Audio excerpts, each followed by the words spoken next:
শেখ মুজিবুর রহমানের নেতৃত্বে সেদিন আওয়ামী লীগ বাংলাদেশে একটা দুঃশাসনের রাজত্ব প্রতিষ্ঠা করে এবং তাদের সময়ই বাংলাদেশে শুধুমাত্র প্রশাসনিক ফেইলিয়রের জন্য দেশে একটা ভয়াবহ 1974 সালে একটা দুর্ভিক্ষ হয়, যে দেশে যে দুর্ভিক্ষে লক্ষ লক্ষ মানুষ না খেতে পেয়ে মারা যায়। অর্থাৎ আমাদের দিনে যে ঐতিহাসিক পরিবর্তন ঘটিত হয়েছিল, জনগণ এবং সৈনিকদের মধ্যে যে অভূতপূর্ব একটি ঐক্য সূচিত হয়েছিল, যার মধ্য দিয়ে এই দেশের সবচেয়ে সফল রাষ্ট্রনায়ক এবং স্বাধীনতার ঘোষক শহীদ প্রেসিডেন্ট জিয়াউর রহমানকে রাজনীতির অঙ্গনে নিয়ে আসা সম্ভব হয়েছিল। সেই জন্যই এই দিকটি আমাদের কাছে অত্যন্ত গুরুত্বপূর্ণ। আপনারা সবাই জানেন যে 7ই নভেম্বর 1975-এ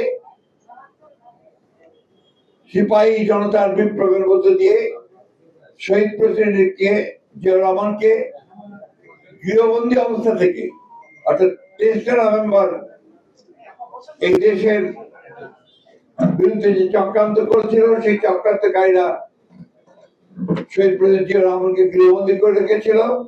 সেই অবস্থা থেকে শহীদ প্রেসিডেন্ট জিয়াউর রহমানকে মুক্ত করে নিয়ে আসে এদেশের দেশপ্রেমিক সৈনিক এবং জনগণ। তারপর ইতিহাস হচ্ছে বাংলাদেশের সাফল্যের ইতিহাস। শহীদ প্রেসিডেন্ট জিয়াউর রহমান এই রাজনৈতিক অঙ্গনের যখন কেন্দ্রবিন্দুতে এসে পৌঁছান এবং তিনি অতি দ্রুত বাংলাদেশের বাইরে যে চেহারা ছিল, সকলে যে বাংলাদেশকে বলতে একটা বটমলেস বাস্কেট, সেই বটমলেস বাস্কেট থেকে তিনি তাকে তুলে নিয়ে এসে সত্যিকার অর্থে একটা সম্ভাবনার একটা দেশ হিসাবে তাকে চিহ্নিত করতে সক্ষম হয় এবং তার আমলেই শুরু হয় সত্যিকার অর্থেই এক ইমার্জিং টাইগার হিসাবে বাংলাদেশের বেরিয়ে আসার সূচনা। শহীদ প্রেসিডেন্ট জিয়াউর রহমান বাংলাদেশের রাজনৈতিক ইতিহাসে একজন ক্ষণজন্মা পুরুষ।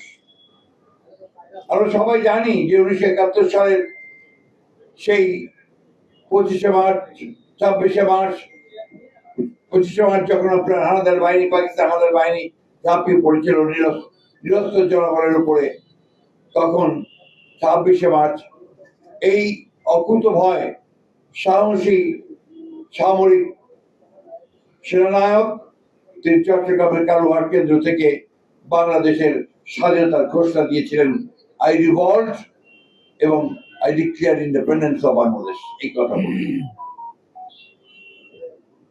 তারপরে দীর্ঘ 5 বছর ছিল আওয়ামী দুঃশাসনের ইতিহাস। এই 5 বছরে আওয়ামী লীগ অত্যন্ত ভয়াবহ ভাবে বাংলাদেশের মানুষের যে আশা আকাঙ্ক্ষা ছিল, সে আশা আকাঙ্ক্ষাগুলোকে পুনরুদ্ধৃত করে। শেখ মুজিবুর রহমানের নেতৃত্বে সেদিন আওয়ামী লীগ বাংলাদেশে একটা দুঃশাসনের রাজত্ব প্রতিষ্ঠা করে এবং তাদের সময়ই বাংলাদেশে শুধুমাত্র প্রশাসনিক ফেইলিয়রের জন্য দেশে একটা ভয়াবহ 1974 সালে একটা দুর্ভিক্ষ হয়, যে দেশে যে দুর্ভিক্ষে লক্ষ লক্ষ মানুষ না খেতে পেয়ে মারা যায় এবং সেই সময়ে এই দেশের অর্থনৈতিক অবস্থা চরম বিপর্যয়ের দিকে যায়। যার ফলে আমরা দেখেছি যে সেই সময় স্বয়ং শেখ তিনি প্রথম হাত দেন রাজনৈতিক সংস্কারে। একদলীয় শাসন ব্যবস্থা থেকে তিনি বহুদলীয় গণতন্ত্রে নিয়ে আসেন এবং সংবাদপত্রের স্বাধীনতা নিশ্চিত করার কারণ যে একদলীয় শাসন ব্যবস্থা বাকশাল যখন প্রতিষ্ঠিত হয়, সমস্ত সংবাদপত্রগুলো নিষিদ্ধ করা হয়েছিল, মাত্র 4টি পত্রিকা চলবে এবং সব রাজনৈতিক দলগুলোকে নিষিদ্ধ করা হয়েছিল। এই কথাগুলো আমরা আজকাল ভুলে যাই, যে কথাগুলো বারবার বলা দরকার।